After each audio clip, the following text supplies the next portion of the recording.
when people say there is peace and security, then sudden destruction will come upon them, as travel comes upon a woman with child, and there will be no escape. But you are not in darkness, brethren, for that day to surprise you like a thief in the night. They work when no one is awake, and they're good at their job. The unexpected is their prime means of success. Years ago, when studying quietly at Aberystwyth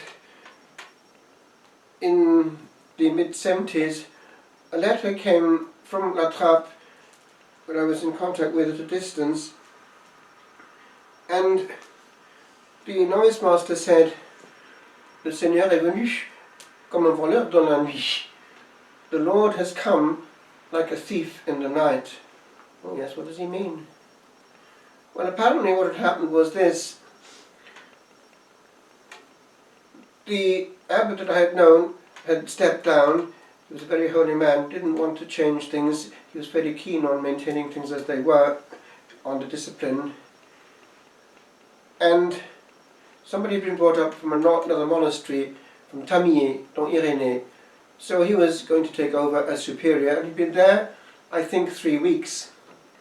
And they found him dead in the bed. So that hit them, indicating how fragile life is. For apparently he was in good health, and there was not a slight sign of that coming. But it did hit me that in that very choir we had, when I was there in 1974, living there in community, been singing regularly at vigils, which was very early in the night. Gardons nos lampes allumées, let us keep our lamps lit. L'époux bientôt va revenir, the spouse is soon to return. And at vigils on this night they would have, on the third nocturne, the Paschal candle brought and the Gospel of the Resurrection sung. And it was an anticipation of the return of the Lord in the heart of night, while precisely the world was asleep. In other words, they were ready. And on that part of the monastery which led from the cloister to the graveyard, it was on those big, huge stained glass windows that opened for those funerals, written in 2 big crosses, one on each door, in Latin, "Cistercians in peace, awaiting the resurrection." They were going, therefore, home, having conquered eternity with time. And the whole thrust was homeward bound. And when they died, victory, as Churchill would go around England with the ultimate and unconditional victory. So it was that was the optic of life. And it wasn't sad when we got there. I make a jump. That then, compared with what's going on right now, would perhaps be something to make us reflect. How many on earth right now are in that mode of being ready, should the Lord come as a thief in the night? Just the other day, near here, somewhere, I heard on the grapevine that an awful scenario had taken place. The question of land and heritage is very important in Ireland, as you know, and it leads to disagreements after death, or even before. And this was already before the death of the person who was willing a big chunk of her property to one of the sons who were particularly good to her. And other members weren't amused. So they were going to get their own back. And they somehow cornered this one who was going to receive the heritage, took him out, as they'd say in America, with a gun. That was the end of him.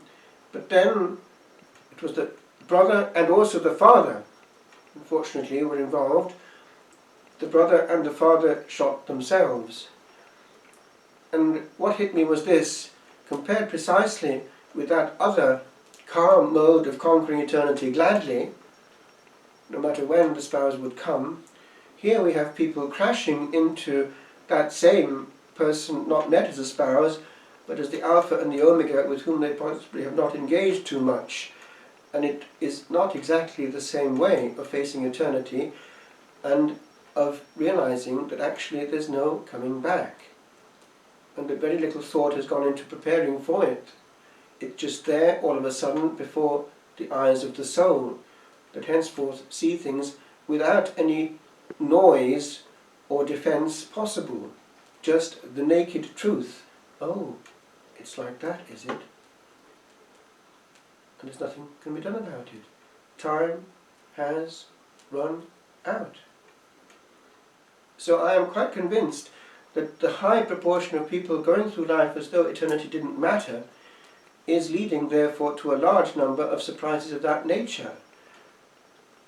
Just imagine, if you were an angel, if you were a Blessed Lady, if you were the Son of God, there in the realms of unending glory, looking down upon this tiny speck of the cosmos which is planet Earth, what will you see?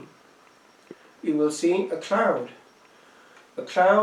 made of souls coming out all the time, all the time, all the time. Right now, 2 per second somewhere over the planet, all the time, each one facing that moment, irreversibly. So, if each one, presumably, is in that state of usually very little preparation, that shock is massive, every second, indeed twice per second. That's the one reality. And the fact that hardly anyone thinks of it right now on earth is a huge victory for the enemy of the soul, who wants to invite them warmly into his realm, and has made it very easy to do so. Because all the conditioning out there on his pulpit, the media, is orientated towards obliterating the big question and giving in its place the immediate satisfaction. And yet, what satisfaction is there? It can only be got through more, unfortunately, artificial means of satisfaction, which leave the soul empty and wanting more, not knowing where to find it. I can't get no satisfaction, said very poetically Mick Jagger. With regard to what, however, the Lord wants us to do, He wants us to be good stewards. That applies to each one of us here in the realm that we have, from the littlest to the biggest. We have 2 extremes actually in this little assembly of the age, and we don't know when either end will encounter eternity. But we each have stewardship. In a child, it's that of being good at home, good at school, good with friends, a simple means of sanctification. Do well what you do in my name and with me. At the end of life, it's usually slowed down a bit, and it's meant to be that way, so we have preparation and not a crash landing. And so, we all in the meantime have our bit of stewardship, for which we're responsible, and we do it well. The same act done well. It's not that complex. We just do what the Lord gives us to do well. Age quod agis. Act what you're acting. Do it with heart. And that means in practice, those who handle other souls, as though that soul right now were the only one ever on earth or in time. All my attention is to that soul right now. And that applies also in marriage, because we're examined on our specific duty. And marriage is demanding, because those vows made at the altar one day to love and to cherish, to have and to hold, for better, for worse, in richness and in health, in sickness and in health, all those things are concrete. And if one emits bad vibes at home willingly, causing pain to the spouse, that is heard on high, as in the monastery. Specifically, we have our sanctity, but on that we are examined. And it's complete illusion if we think we can get to Christ by some shortcut of holy penance or whatever it might be of our own making, and lack in charity. I finish. Should the Lord come today, are we glad or sorry? Is our baggage ready?